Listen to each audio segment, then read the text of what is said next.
Bonjour à tous, bienvenue à notre méditation quotidienne. Quelle joie de pouvoir se retrouver autour de cette parole de Dieu qui nous fait tant de bien et qui est une parole de vie pour nous. Alors nous avons depuis quelques mois maintenant entrepris une série de méditations dans le livre des psaumes. Cette série va se terminer d'ici quelques jours. Nous avons parcouru les 7 premiers chapitres du livre des psaumes. Nous avions prévu faire cette série pour encourager ceux qui découvrent la foi, autant que ceux qui sont en recherche ou ceux qui sont dans la foi en Jésus-Christ depuis plusieurs années, les encourager à découvrir ce livre des psaumes qui est une clé pour apprendre à prier, euh, une clé pour comprendre euh, quelle attitude nous devons avoir devant Dieu. Il est possible devant Dieu d'ouvrir son cœur en toutes circonstances et les psaumes nous aident à faire cela. Alors, nous sommes dans le psaume 8, un psaume qui compte une dizaine de versets si on prend la traduction français courant, ou 9 versets dans la traduction que je vais utiliser ce matin, donc la traduction Louis II. Je vous invite à prendre votre Bible, à suivre avec moi. Je vais faire la lecture du psaume 8. Au chef des chantres, sur la guitite, psaume de David. Éternel, notre Seigneur, que ton nom est magnifique sur toute la terre. Ta majesté s'élève au-dessus des cieux. Par la bouche des enfants et de ceux qui sont à la mamelle, tu as fondé ta gloire pour confondre les adversaires, pour imposer silence à l'ennemi et au vindicatif. Quand je contemple les cieux, ouvrage de tes mains, la lune et les étoiles que tu as créées, qu'est-ce que l'homme pour que tu te souviennes de lui, et le Fils de l'homme pour que tu prennes garde à lui? Tu l'as fait de peu inférieur à Dieu, et tu l'as couronné de gloire et de magnificence. Tu lui as donné la domination sur les œuvres de tes mains. Tu as tout mis sous ses pieds, les brebis comme les bœufs, et les animaux des champs, les oiseaux du ciel et les poissons de la mer, tout ce qui parcourt les sentiers des mers. Éternel, notre Seigneur, que ton nom est magnifique sur toute la terre. Oui, le nom de Dieu est magnifique sur toute la terre. Nous avons vu hier euh, que dans le verset 3, David euh, s'était adonné à cet exercice qui est important pour nous également. Lever les yeux pour regarder autour de nous les beautés de la création. Ici, David parle de cette expérience qu'il a faite de regarder le ciel pendant une nuit étoilée où il s'occupait des brebis de son père.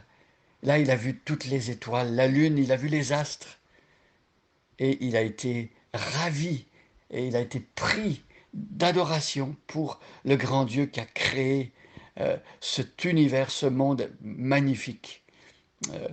Nous sommes parfois habitués, nous prenons comme quelque chose de normal, banal, de voir toutes ces beautés de la création. On se dit c'est normal, on n'y fait plus attention. Mais il faudrait demander au Seigneur de nous aider à avoir un regard nouveau sur le monde autour de nous, le monde créé. Regardez toutes ces choses extraordinaires que Dieu a mises autour de nous pour qu'on les contemple et des chefs-d'œuvre de la création qui sont de nature à nous amener à louer le Seigneur. Alors aujourd'hui, David se pose la question, qu'est-ce que l'homme? Beaucoup de personnes se sont posé cette question, qu'est-ce que l'être humain en fait? On a fait toutes sortes de recherches en biologie, en anthropologie, on a essayé de comprendre l'être humain dans toute sa complexité. Et on est émerveillé par cet être humain qui a des capacités extraordinaires. Qu'est-ce que l'homme? Mais voyez, David, il pose la question et sa démarche, ce n'est pas nécessairement une démarche scientifique, mais c'est une démarche spirituelle. Il se place devant Dieu, il parle à Dieu et il lui pose la question, mais Qu'as-tu donc fait, Seigneur? Quelle est cette créature extraordinaire que tu as formée de tes mains? Qu'est-ce que l'homme? David, il voit d'une certaine manière la grandeur de l'être humain, parce que l'être humain a des capacités extraordinaires, mais quand il pose la question devant Dieu, il voit également la petitesse de l'être humain, la fragilité de l'être humain. Euh, Lorsque nous nous plaçons devant Dieu, nous reprenons vite nos vraies dimensions. Lui est éternel, nous sommes limités, mortels. Lui est infini, nous sommes finis. Lui, il est saint et parfait, nous sommes pécheurs. Voyez, quand je contemple les cieux, je vois la grandeur de Dieu.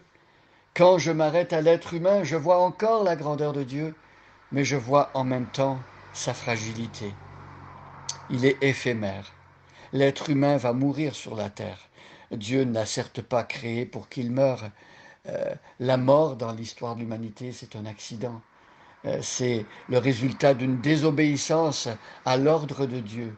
Euh, Toute la création souffre maintenant parce qu'il y a un principe mauvais qui est entré dans le monde créé à cause de la désobéissance de l'homme. Et l'être humain meurt et la nature, les animaux, les arbres meurent également. La mort fait partie de l'expérience humaine. Or, au début de la création, ce n'était pas le cas. Mais qu'est-ce que l'homme pour que Dieu se souvienne de lui?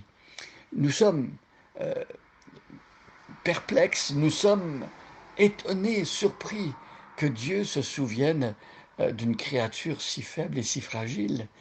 D'autant plus que l'être humain s'oppose à Dieu, il est rebelle à Dieu. Pourquoi l'homme se souvient-il de l'homme? Pourquoi Dieu se souvient-il de l'homme? Pourquoi le Seigneur a-t-il une pensée pour l'être humain? Il aurait très bien pu, suite à la désobéissance d'Adam et Ève, euh, éliminer l'être humain qui avait euh, gâché d'une certaine manière sa création, introduit des principes mauvais dans la création. Mais Dieu pense à l'être humain. Il se souvient de l'homme. Il se souvient de lui avec bonté, avec tendresse, avec miséricorde. Dieu ne veut pas le malheur des êtres humains. Dieu veut le sauver. Ah, qu'est-ce que l'homme pour que tu te souviennes de lui? Pas grand-chose. Mais euh, la question nous ramène à Dieu lui-même et nous fait voir la grande miséricorde de Dieu. Alors, les projecteurs ne sont plus sur l'homme maintenant, sur ce Dieu qui est capable de faire grâce, il est capable de pardonner, il est capable d'exercer la miséricorde envers l'être humain qui s'est opposé à lui. Qu'est-ce que l'homme pour que tu te souviennes de lui et le Fils de l'homme pour que tu prennes garde à lui? Oui, aujourd'hui, sur la terre, Dieu prend garde aux hommes. Dieu donne aux hommes des choses gratuites que l'homme ne mérite pas.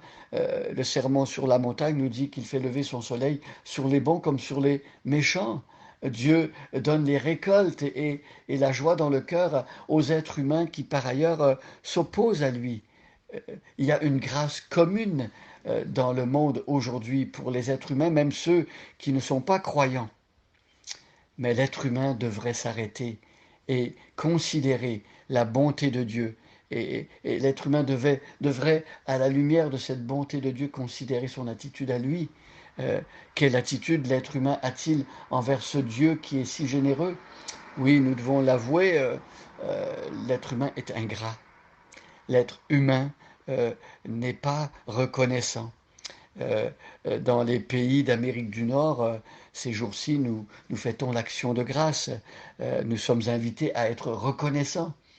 Nous pouvons être reconnaissants à l'horizontale, c'est-à-dire on dit merci à son père, sa mère, aux gens autour de nous. Certaines personnes disent merci à l'univers, mais tout cela est assez flou. Celui qui mérite les remerciements, c'est Dieu, parce que c'est lui qui nous donne tout.